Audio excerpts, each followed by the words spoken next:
All right, y'all. First and foremost, give all praise, honor, and glory to the Most High God of Abraham, Isaac, and Jacob, and the son of Hamashiach, who some call Yahushua, Yeshua, Yehoshua. We mostly know as Jesus Christ. All right, short lesson here. Just wanted to briefly just deal with some of the humility that is necessary and why we should be operating in humility, but the identity puff up. And I had a brother that I started the Camp Prince of Power with that we've been discussing some stuff. He's coming back around. He never really was, he never really, he had intentions of joining another camp initially out the gate. But he started with us.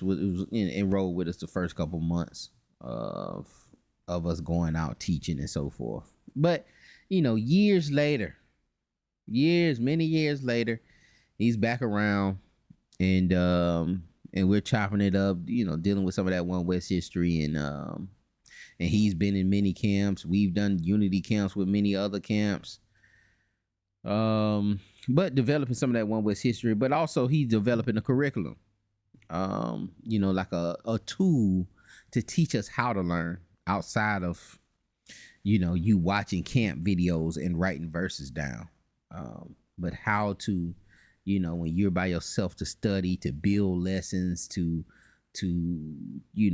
learn certain hermeneutics, certain to build certain methodologies on how to come up with an answer for some things that you're looking for outside of just because you can get the answers now. With the technology that we have today, you could just type it in Google if you want to answer, and AI is pulling up answers, and there'll be certain articles that you can read and so forth. And that's what a lot of us gonna have to understand and have to deal with and combat soon.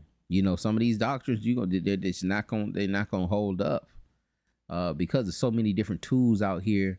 Some of the stuff and the fluff that's being added and the speculation that's being thrown about, some of them things are going to be questioned. So this is a time to dig in, tighten up your doctrine, so that you can combat some of these things, or just to make sure that you're operating in truth and sincerity. But one of the things he was talking about with his curriculum was teaching the identity last.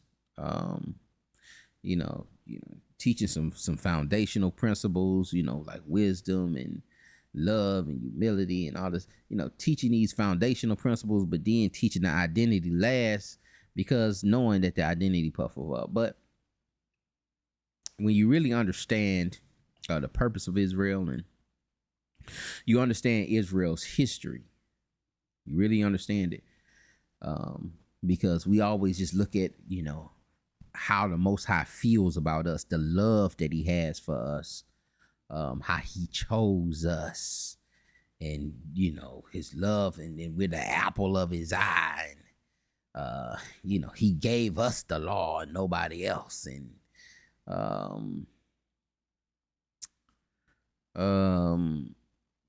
the promises and the covenants, the Romans 9, he gave us the promises and the covenants, and even the Romans 9, it's just not it's not something to boast in. Paul is not in there boasting about his pedigree, but he's really crying out that, understanding that, yes, we were given all of these things, the promises, the glory, the covenants, the giving of the law. We're the apple of his eye. He placed us above all nations. Like, he gave us the inheritance. But the reality is, even with him doing all of this, we spit on it. He delivered us from Egypt. We gave that credit to somebody else. We were quick to give that credit to somebody else. It's in the wilderness, being taken care of. We were quick to want to turn around. Even when we get into the promised land, we turn back around. Everyone does what he feels is right in his own heart. We provoke the Lord to jealousy. like nobody else. Nobody else was more disloyal to the one true God than Israel. Nobody was more ungrateful than Israel. Nobody was more disobedient than Israel.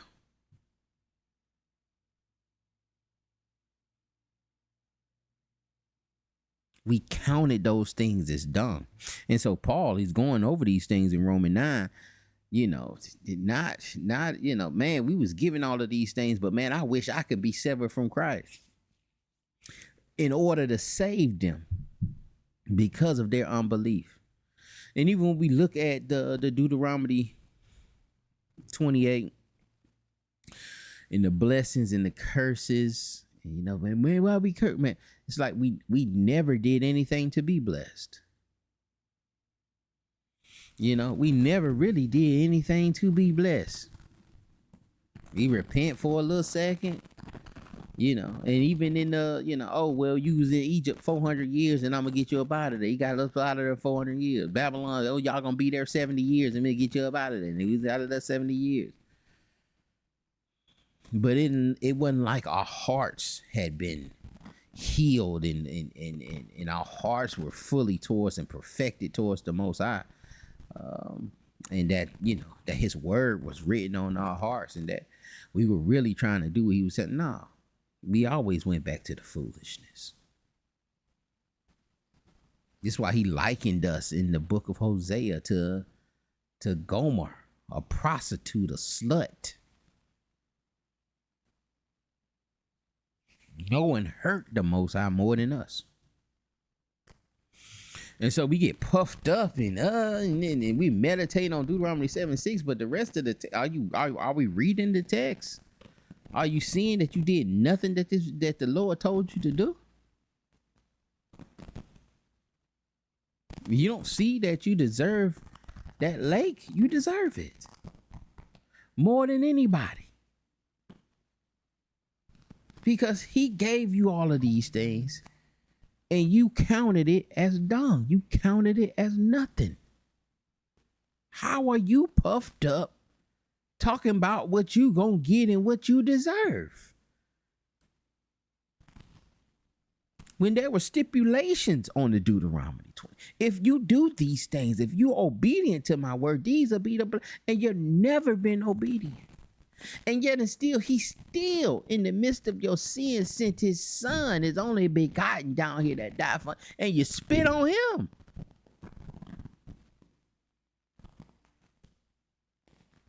And we up here puffed up to the point of we saying telling somebody else they ain't gonna make it. And so with that, I went on my little rant. But with that, we want to go to, I want to read a couple of parables, just in what we've been talking about lately with these Gentiles and certain things. We going to hit back because they still, I know it's another clip that I seen brothers do. And he's just digging themselves deeper. And I think it's good for the same thing. It's good for Israel to see these things. And, so anybody can address them. Not just them trying to address it, anybody. And you can see them putting their best effort in trying to address some of the things that are being brought out that are within the text. Now, this is one of those parables that we're about to talk about here. A lot of people don't go over. A lot of people don't want to talk about. And I even heard this brother recently that we'll do the video on probably tomorrow, y'all willing. About the centurion and trying to make him an Israelite. And the way he was trying to make him an Israelite, they do see, man, there were many Roman soldiers. There were many Roman soldiers that were Israelites. Just look it up. We were in the Roman army, and that's true. But that, there were soldiers there were Israelites that were in the Roman army. But that don't mean this one was an Israelite. You think it was more Israelites than anybody else, that the Israelites was just Romans? Like, that's the only way you can conclude that this one is. But I'm gonna show you why I don't feel like this centurion is an Israelite. All right, what you're bringing out, what you trying to say? Hey man, it was it. Yeah, it was. Why are you saying he's one? Now I'm gonna tell you why I say he's one, and then you can deal with how you want to deal with it. But this is one of those, and is this a parable or is this a prophecy? Y'all put that in the comments. That's a sincere question. Is this a parable or is this a prophecy? We'll just start at verse 1. The context starts at verse 5, but we'll start at verse 1. All right. Matthew chapter 8, verse 1, it says, when he was come down from the mountain, great multitudes followed him. And behold, there came a leper and worshipped him, saying, Lord, if thou wilt, thou can makes me clean. What nationality is the leper? The answer is we don't know. If you're going to be honest, we don't know. Now, there was lepers. Anybody can be a leper. All right, Naaman, I think he was an Assyrian. He was a leper that got healed, and Christ mentioned him. So you're going to start seeing. See, a lot of us, we deal with the Matthew, I was only sent to the lost, Matthew 15:24. We was only sent to the lost sheep of the house of Israel.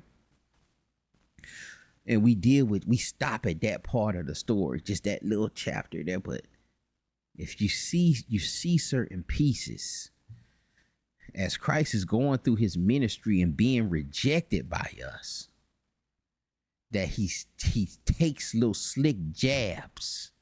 Let me find that real quick while it's on my mind, man. There were many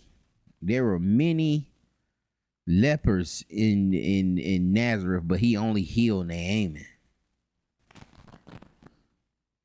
Not Nazareth, maybe Jerusalem. Man. Yeah, he only healed Naaman. This in Luke 4. And this is after a rejection. Let me show you here. Just slick little jabs that you may miss. Because you pumped up. You puffed up. 4:27. And this is coming out of the gate.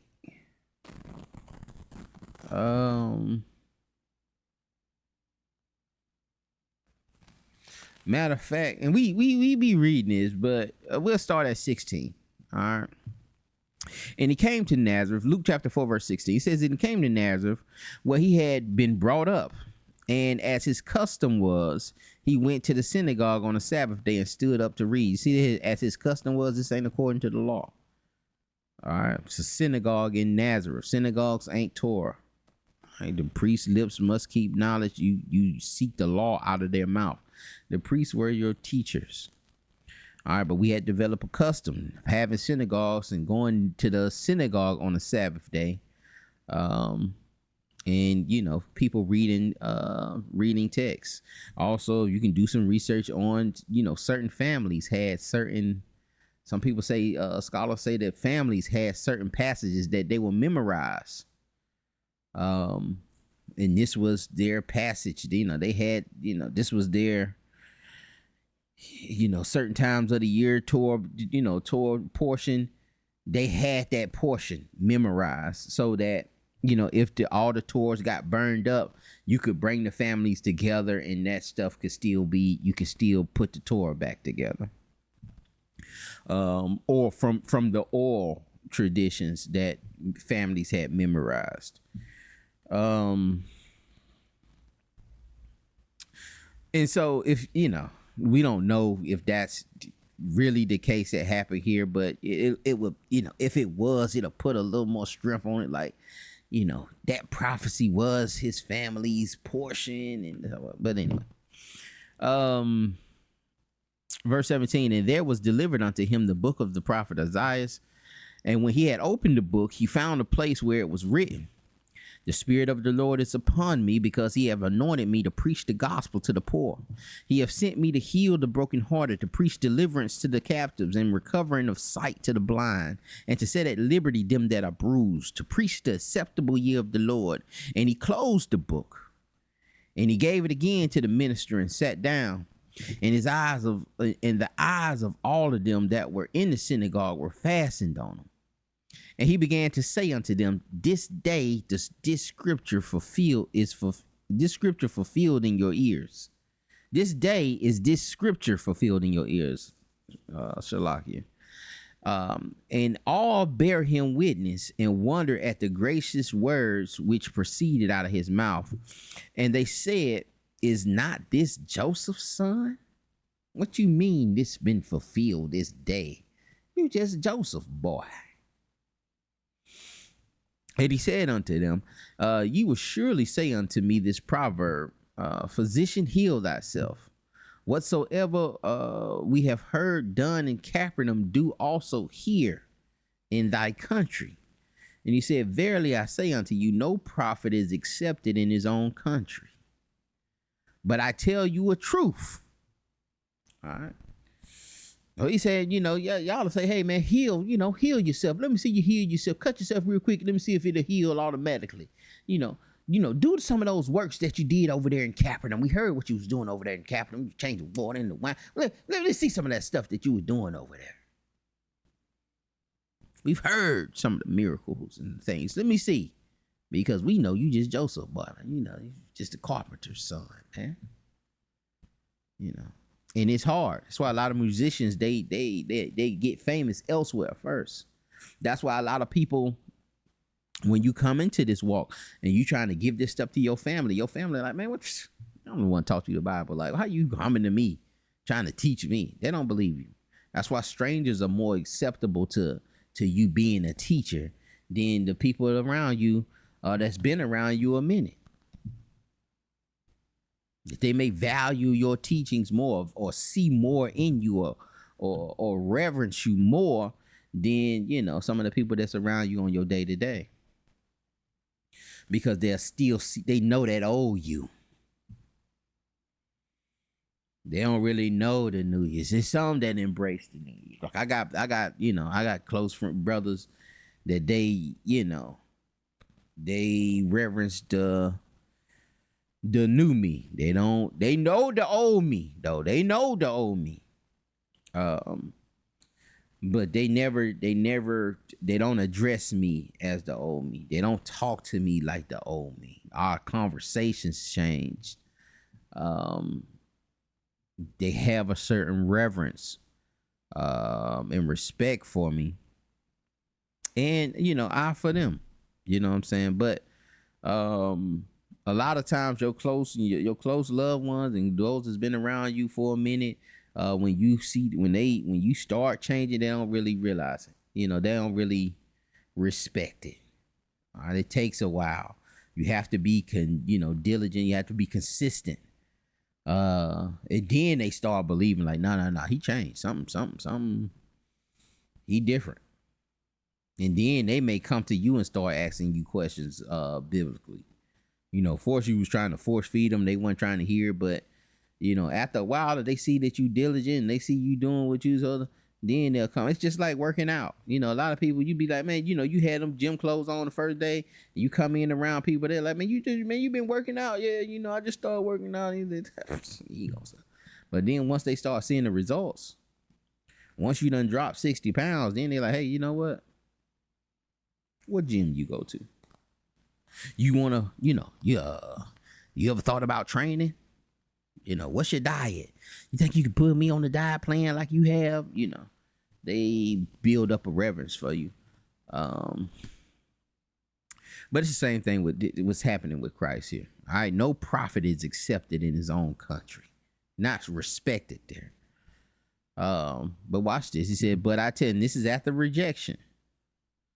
He says, but I tell you of a truth, many widows were in Israel in the days of Elias, when heaven was shut up for 3 years and 6 months, when great famine was throughout all the land. All right. This is after he's been rejected by Israel, by Nazareth, by the synagogue. Said many were there during the time of Elias. All right. I'm sorry. Many were in. There were many widows in Israel during the days of Elias when there was a famine there. Verse 26, it says, "But unto none of them was Elias sent." All the widows that were in Israel that Elias could have helped, he wasn't sent to none of those widows in Israel. He was sent, save unto Sephrata, a city of Zidon, unto a woman that was a widow. He wasn't sent to no Israelite woman. He was sent to a heathen woman that was a widow. And there were many lepers. He doubles down on it. There were many lepers that were in Israel in the time of Eliseus. That's Elijah and Elisha, the prophet. And none of them were cleansed, saving Naaman the Syrian. All right. So Elisha didn't, he could have cleansed some people in Israel. Many people that need to be cleansed in Israel, but none of them were cleansed except Naaman the Syrian. And all they in the synagogue, when they heard these things, were filled with wrath. And that's what this doctrine does. Salvation for everyone. It brings Israel to wrath, to gnashing of teeth, and ad hominems when you're saying certain things, like what Christ is saying right here. And this is what I'm saying. When as the rejection develops, he gets more, and he says certain things like this, and it develops. This develops all the way till we get to it coming into play around Acts 6, Acts 7, especially with Cornelius. But he is doing his ministry. He is only sent to Israel. All right, he's only sent to Israel, but something happens with the rejection. We have to understand that. We have to understand the whole story. We have to look at his gospel as it's like a movie. We watching the whole thing play, but you can't take your favorite part of the movie and say, well, this is the movie. This is what it was all about. This right here, this part. That's not it. And I always give the example of that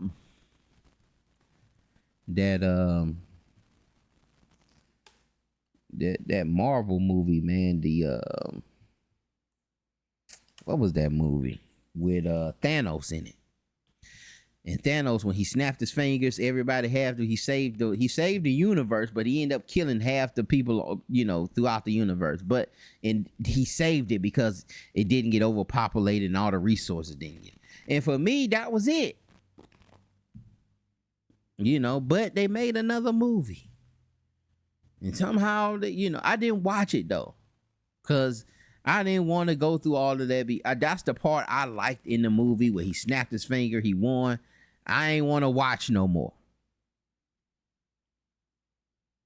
So I never seen the other part where they end up defeating Thanos some kind of way, and bringing everybody back. I said that was a bunch of hogwash. I ain't finna watch that. Thanos won. Good job. And that was kind of in a bad area where I think that Joker movie, that was probably one of my favorite movies, probably in the last 10 years. Just showing how the Joker developed in the the things that are needed, within the society to bring that kind of uprising.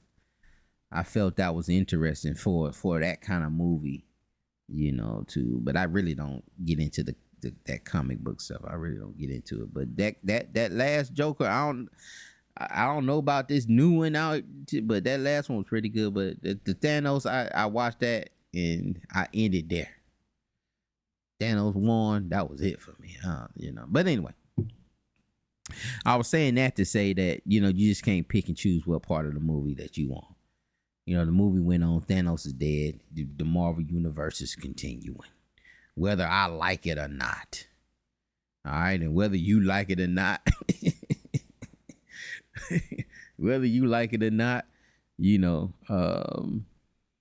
because of our rejection, um, you know, that opened the door for these Gentiles. You know, so you can try to stay at that part of the movie, but that just ain't the story. That ain't the whole story. And you know, hopefully y'all willing, you know, we'll go through some of these things and you'll start seeing these things develop. Matthew 8. All right, this is another one. Again, we'll just read these first couple verses. The context start in verse 5. Verse 1, it says, when he has come down from the mountain, great multitudes followed him, and behold, there came a leper and worshipped him, saying, Lord, if thou wilt, thou canst make me clean. All right, Lord, if you will, if you wanted to, I know you have the power to do this. All right, what nationality is the leper? The honest answer is we don't know. All right. Anything, if anybody try to give you an answer, it's speculation. You can speculate, but you know, you can't speak in absolutes. We don't know. Verse 3, it says, and Jesus put forth his hand and touched him, saying, I will, be thou clean. And immediately his leprosy was cleansed. And Jesus said unto him, see thou tell no man, but go thy way, show thyself to the priest, and offer the gift that Moses commanded for the testimony unto them. Verse 5, it says, and when Jesus was entered into Capernaum, there came unto him a centurion, beseeching him. And again, you know, even when you seeing it, whether he came into Capernaum, where is Capernaum? You know, you just look it up. Look up, and why would a centurion be there? Why would a Roman soldier be at Centurion? And if you look Centurion up on a map, we won't do it for time purposes, but it's on the Sea of Galilee. It's on the border. And probably have some river there that you can transport in and out, you know, import, export. A lot of those ports are going to be there. A lot of Roman soldiers are going to be around those ports, just like America will put embassies around certain borders that's, you know, close to the water where they can get in and get out.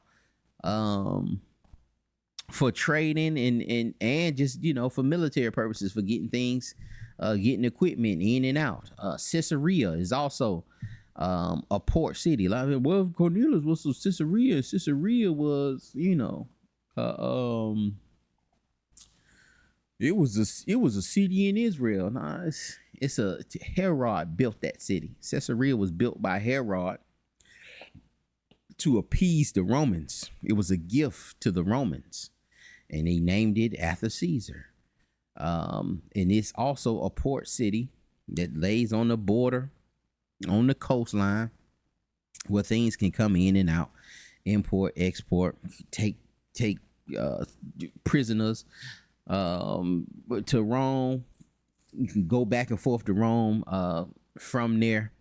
A great strategic area for military purposes and for you know, merchandise and imports and exports. They will put those things there. Alexandria, Egypt is also, you know, it's on the coast of the Mediterranean. Okay. Where you can do imports, exporting, so forth. Capernaum is on the edge of it's one of those cities that's on the edge of the Sea of Galilee and runs into this river, very close to this river. And Jesus was entered into Capernaum, and there came unto him a centurion beseeching him, and saying, and the centurion is looking for him, and saying, Lord, my servant lieth at home, sick of palsy, grievously tormented. All right. So the centurion has a slave that he's inquiring about, that's sick of palsy and grievously tormented. He cares about his slave. He wants to get his slave healed. And Jesus says unto him, I will come and heal him. All right. And the centurion answered and said, Lord, I am not worthy. I'm not worthy. Write that down. All right. And this is about that humility, understanding this about, even as Israel, especially as Israel, I'm not worthy. I know what I've done. I know I've played the harlot to these other gods or with these other gods. I'm not worthy. I'm not worthy. So the centurion answered and said, Lord, I'm not worthy that thou shouldest come under my roof. But speak the word only, and my servant shall be healed. This is also in reminiscent to the Canaanite woman who said, I'm not worthy, but even the dogs get the crumbs from the master's table. Still a form of humility. I'm not worthy. I know I ain't worthy of those master of the to sit at the table. I ain't worthy to sit at the table, but they, you can at least some crumbs can come down. I'll be grateful for some crumbs. All right. I'm not worthy that thou shouldest come under the roof of my house, but speak only the word, and my servant shall be healed. For I am a man under authority, having soldiers under me. And I say to this man, go, and he goeth, and to another, come, and he cometh, and to my servant, do this, and he doeth it. When Jesus heard this, he marveled. Okay. When Jesus heard this, he marveled. He was amazed. And it ain't many times where we see Christ or Yahweh amazed at the faith of an individual. And I challenge you to go through the text. Find me a point where he's amazed at the apostles. He marveled at the disciples, or they apostles, they turned into apostles, but amazed at the faith of the disciples. And he's saying, man, dang, y'all got some great faith. But he's marveling. And he said to them that followed, okay, who's following him? Who was he sent to? All right, so who's following him?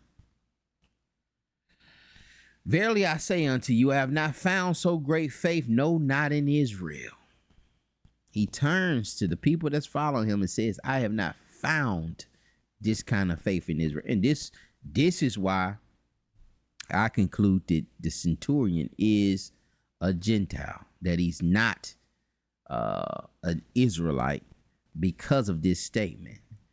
That and not just this, also the statement he's finna make right after this.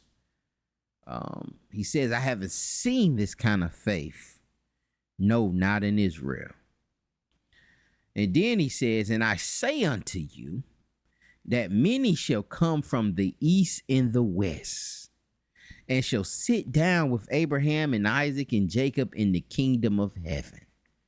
Many shall come from the east and the west. That's a people group. There are people that's going to come from the east and the west. Okay, that's a people. But verse 12, but the children of the kingdom, and this is a people. The children of the king says, but the children of the kingdom shall be cast out into outer darkness. There shall be weeping and gnashing of teeth. And Jesus said unto the centurion, go thy way. And this is how we know this in the context. This is in reference to what he just marveled at, the faith that he just marveled and seen from this centurion, in the faith that he's witnessed in Israel, that made him give this phrase of what I want y'all to put in the comments to let me know, is this a prophecy or is this a parable? All right. So, and then this is what I would link this up with. I would say,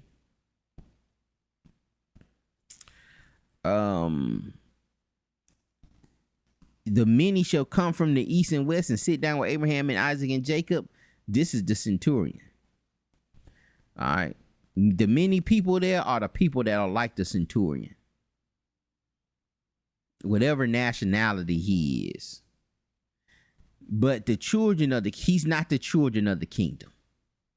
This centurion is not the children of the kingdom, because he's not finna be cast out into outer darkness. He's gonna be sitting with Abraham, Isaac, and Jacob in the kingdom.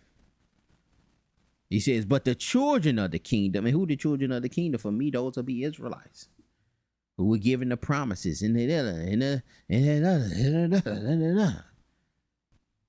but they lack faith. They lack loyalty. They were disobedient. They counted it as dung. They played the harlot. It says, but the children of the kingdom shall be cast out into outer darkness. And again, y'all tell me, is this a prophecy or is this a parable? I say unto you that many shall come from the east and the west and sit down with Abraham, Isaac, and Jacob in the kingdom of heaven. But the children of the kingdom shall be cast out into outer darkness. There shall be weeping and gnashing of teeth. And Jesus said unto the centurion, go thy way, and as thou hast believed, so be it done unto thee. And his servant was healed in the self same hour. All right, and the centurion servant was healed at that very moment. So again, I just wanted to give y'all that one, but it's just a little bonus in there because of the with the Naaman in that statement there. But it doesn't end here. You know, there's and I guess we'll do another lesson, y'all willing, tomorrow or the next day or tomorrow night, on another one with the vineyard, with the vine dresser who lending out the vineyard, that parable, and what's happening there. We'll visit that and see that also. And again, I'm just showing you that there are certain things that are happening with even him weeping with Lazarus when he was there to see Lazarus was dead, and Mary and she weeping and crying and hollering, and he started crying, and we thinking he crying because because Lazarus is dead, but he can resurrect Lazarus. He know he there to resurrect Lazarus. He can bring him back to life. He's not crying because of that. If you go back and read that, and we'll go back and read it. I think I have a lesson on it. Why did Jesus weep, or why did Christ weep? You can just, type it in the search bar, but it was because of the unbelief. Because when she come to him and says, if you would have got here a little earlier, I know you could have, he would have been saved. Anyway, him telling the folks, telling Peter and them, man, he just sleep, man, he'll be all right. We gonna go in, and even them telling them, but them, not getting it, and Mary saying that, if you would have just got here a little earlier. But the reality is he waited. He waited. He knew what was going on. But she didn't know. She didn't know who he really was. And she didn't know the power. Like, man, I could have waited. Christ is like, man, I could have waited a month. I could have waited a year. And I can raise him up. What you mean? I had to be here. And I've seen people say, no one has ever resurrected someone after 3 days. And so this was one of those messianic miracles that no one had ever seen. I also think the leper that we read also was a messianic miracle, that nobody had healed a leper that was born a leper or whatever. So that's why he told him to go and be a testimony to the priests because nobody healed a leper like that before. That would show that that you're the Messiah. But again, y'all, I pray this thing was edifying. Y'all be blessed. We'll see y'all on the next one. Shalom.